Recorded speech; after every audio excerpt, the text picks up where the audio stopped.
السلام علیکم ناظرین، میری آج کی ویڈیو بہت امپورٹنٹ ہے۔ یہ ویڈیو میں نے کرسمس ڈے کے حوالے سے آپ کے لیے تیار کی ہے۔ بہت سارے لوگ یہ سوال کرتے ہیں کہ میری کرسمس کہنا کیسا ہے، اس کا کیا مطلب ہے؟ کیا ہم کسی عیسائی کو میری کرسمس کہہ سکتے ہیں؟ یا پھر مسلمانوں کا عیسائیوں کی پارٹیز میں جانا، ان کو مبارکباد دینا، تحفے تحائف پیش کرنا اور کیک وغیرہ کاٹنا کیسا ہے؟ اس ویڈیو میں آپ کو سوالوں کے جواب ڈیٹیل میں ملیں گے۔ ویڈیو کو اینڈ تک لازمی دیکھیں، اور ویڈیو سٹارٹ کرنے سے پہلے اگر آپ نے میرے چینل کو ابھی تک سبسکرائب نہیں کیا تو جلدی سے سبسکرائب کر لیں تاکہ آپ میری آنے والی اس طرح کی تمام ویڈیو سے اپڈیٹ رہ سکیں۔ ناظرین، میری کرسمس انگریزی زبان کے الفاظ ہیں جو حضرت عیسیٰ علیہ السلام کی ولادت کی مبارکباد دینے کے لیے مسیحیوں میں رائج ہیں۔ یہ دو لفظوں میری اور کرسمس کا مجموعہ ہے۔ میری کا لفظی معنی ہے خوشی، مبارک وغیرہ، اور کرسمس پرانی انگریزی اصطلاح کرائسٹ ماسس سے ماخوذ ہے۔ کرائسٹ کا معنی ہے مسیح یا مس کیا ہوا، چنا ہوا، جبکہ ماسس کا مطلب ہے آمد یا اکٹھا ہونا۔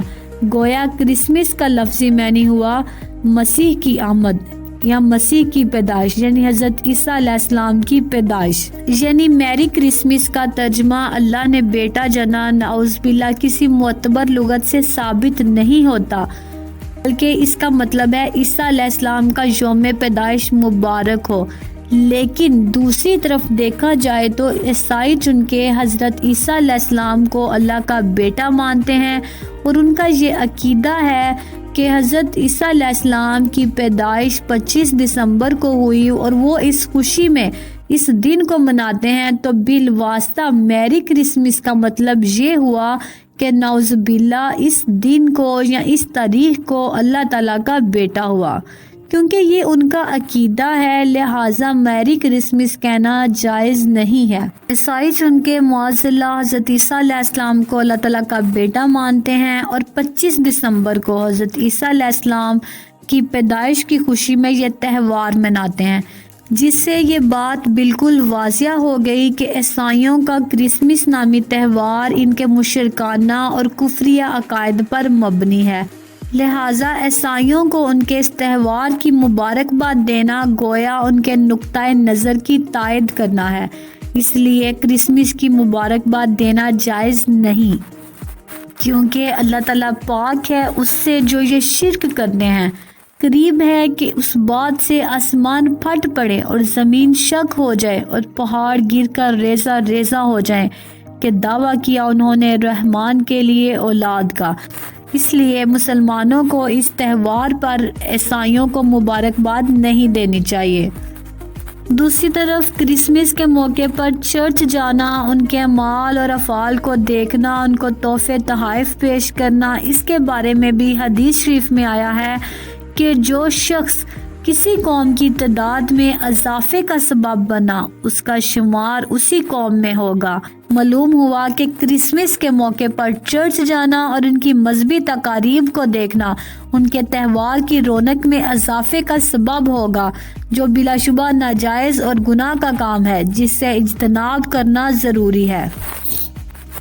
اس کے علاوہ اگر آپ کا کوئی پڑوسی یا ساتھی عیسائی ہے اور وہ اس موقع پر میری کرسمس کہتا ہے تو آپ خوش اسلوبی کے ساتھ دوسرے الفاظ میں مثلا شکریہ کہہ کر کنارہ کشی اختیار کر لیں، کیونکہ جس عقیدے کے ساتھ میری کرسمس منایا جاتا ہے وہ قرآنی تعلیمات کے سراسر خلاف ہے۔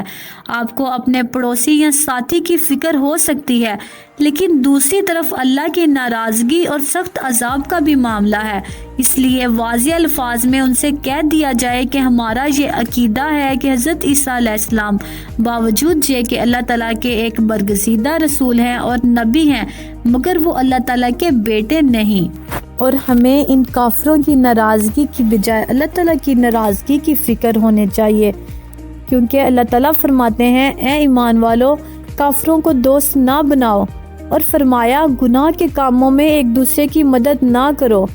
فرمان نبوی صلی اللہ علیہ وآلہ وسلم ہے جس نے کسی قوم کی مشابہت کی وہ انہی میں سے ہوگا۔ حضرت عمر فاروق رضی اللہ تعالیٰ عنہ نے فرمایا، اللہ تعالیٰ کے دشمنوں سے ان کے تہواروں میں اجتناب کرو، غیر مسلموں کے تہوار کے دن ان کی عبادت گاہوں میں داخل نہ ہو، کیونکہ ان پر اللہ تعالیٰ کی ناراضگی نازل ہوتی ہے۔ چنانچہ ایک مسلمان کے لیے اس قسم کی تقاریب پر ان کی دعوت قبول کرنا حرام ہے، کیونکہ ان کی تقاریب میں شامل ہونا اور انہیں مبارکباد دینے سے مراد ہے کہ ہم ان کے عقائد کی تائید کرتے ہیں۔ اس کے علاوہ کچھ لوگ مذاق میں ایک دوسرے کو ہنسی مذاق میں کہتے ہیں کہ آج تمہاری عید ہے۔ ہمیں ایسے الفاظ سے بھی اجتناب کرنا چاہیے، کیونکہ پتہ نہیں کن الفاظ پر پکڑ ہو جائے اور شرک، مذاق، ہنسی طنز یا غصے میں کیا جائے یا جان بوجھ کر کیا جائے، شرک ہوتا ہے، اس کی معافی انسان کو کبھی نہیں ملے گی۔ ایسے لوگ بغیر حساب کے جہنم میں داخل کر دیے جائیں گے۔ خود اپنے دوستوں کو، رشتہ داروں کو، ماں باپ، بہن بھائیوں کو اس شرک جیسی لعنت سے دور رکھے۔ اللہ پاک ہمیں ہر قسم کے کفر اور شرک سے بچائے، آمین۔ Thank you so much and اللہ حافظ۔